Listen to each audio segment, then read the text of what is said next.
आप और हम में से कई लोग ऐसे हैं, कोई मंदिर जाने से रोकता है तो दिल दुखता है, कोई जल चढ़ाने से रोकता है तो दिल दुखता है, कोई पूजन करने से रोकता है तो दिल दुखता है।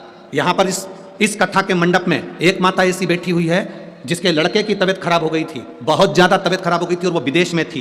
विदेश में शंकर जी का मंदिर नहीं, जाने के लिए जल चढ़ाने की परमिशन नहीं, पशुपतिनाथ व्रत करने की परमिशन नहीं। बेटा ऐसी स्थिति में पड़ा हुआ था तो उसने सोचा कि मैं अब शंकर जी का कैसे पशुपति व्रत करूं। बाहर बर्फबारी हो रही थी, उस बर्फ का शिवलिंग बना लिया उसने। बाहर बर्फ का शिवलिंग, रोड पर बर्फ का शिवलिंग बनाया, उसकी पूजन कर कर वहीं पर उसने पहला पशुपति व्रत करा। पहला पशुपति व्रत करा, फिर दूसरा व्रत करा। वहां बर्फ ही बर्फ चारों तरफ थी, उस विदेश में पूरी बर्फ ही बर्फ थी। उसके देश का नाम उसने लिखा बर्फ ही बर्फ। और उसने फिर दूसरा पशुपति व्रत भी उसी शिवलिंग का निर्माण कर दिया, बर्फ का। तीसरा पशुपति व्रत भी वही शिवलिंग का निर्माण, बर्फ का शिवलिंग बनाकर पूजन कर ली। और 5 व्रत करे। तीसरा व्रत जब उसका पूर्ण हुआ तो उसका बेटा आईसीयू से बाहर आ गया और अच्छा होकर बैठा। वो मां यहां बैठी होगी जिसने पत्र लिखा, बर्फ का शिवलिंग का निर्माण कर दिया, मंदिर नहीं जाने दिया तो बर्फ का शिवलिंग, बर्फ का शिवलिंग। आप जहां पूछोगे उसको, गुरु नानक देव जी ने नामदेव जी से कहा, तुम इतनी सी बात के लिए रो रहे हो?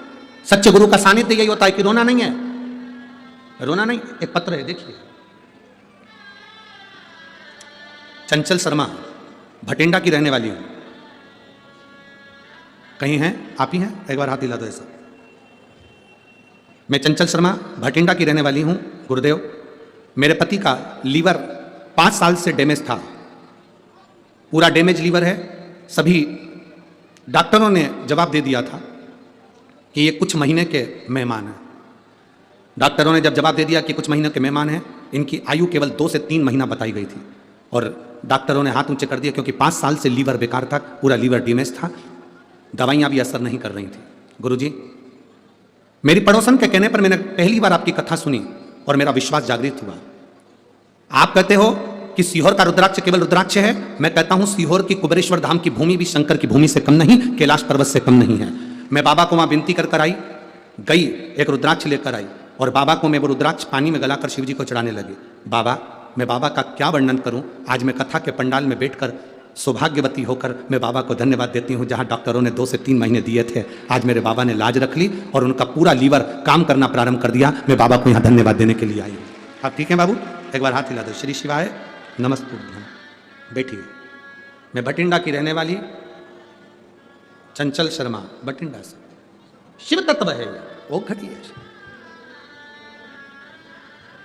भजन कभी कम ना करिए।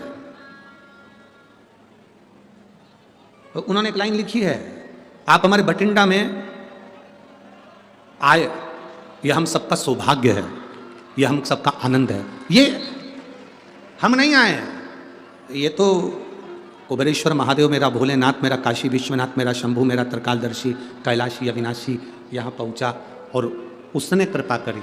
और मैं तो कहूँगा माननीय अमरजीत जी मेहता जी को धन्यवाद दूंगा और पूरी प्रशासन को, पूरे बांके बिहारी सेवा समिति को धन्यवाद दूंगा जिन्होंने इस पवित्र कथा का लाभ आप उनको दिया है।